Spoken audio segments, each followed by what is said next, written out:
There's a lot of different ways that we can talk about camouflage, but the way that I usually approach it is by looking at pattern, shape, and shine, typically in that order. And then we've got secondary stuff that we'll get to in other videos. But today I'm just going to talk about pattern. Pattern is very much just choosing the right color combinations to match your environment. And there's lots of different camouflage patterns to choose from.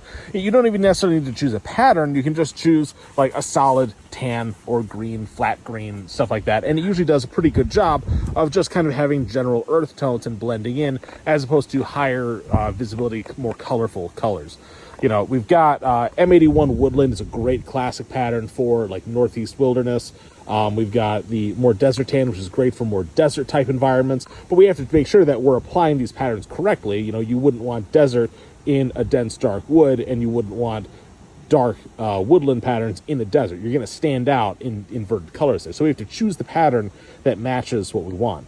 Most of the time these days, you're going to see people wearing multicam OCP. This is like the Army's new stuff. Everybody seems to be adopting it because it really is just great pattern that blends into all sorts of different environments.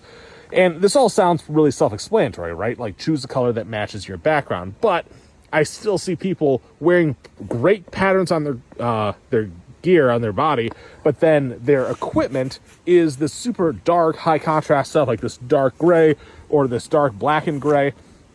And I don't know who needs to hear this, but like black is not a tactical color. Like it is, sure, like we can have tactical black colors, but it is not a good camouflage pattern. It does a very good job of standing out and being high contrast against pretty much any environment. If you're in a winter environment, black is terrible. If you're in a woodland environment, not many things in the woods are actually black. Most things are greens and browns. Like you'd be better off with any sort of mid-earth tone than you would be a black.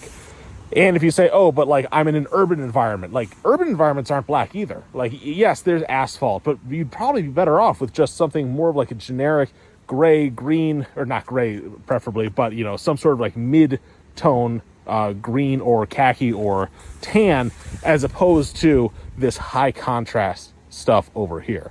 So just make sure that you're not undoing like this great camouflage pattern with this super high contrast stuff that makes you stand out. Make sure everything is patterned the what you need it to be in order to fit into your surroundings. And we'll talk more about other stuff. If you want to learn more about camouflage stuff, the Fieldcraft pack on the website has lots of really cool information and tips on how to be good at this sort of stuff. So check it out if you want. Stay tuned for the next video.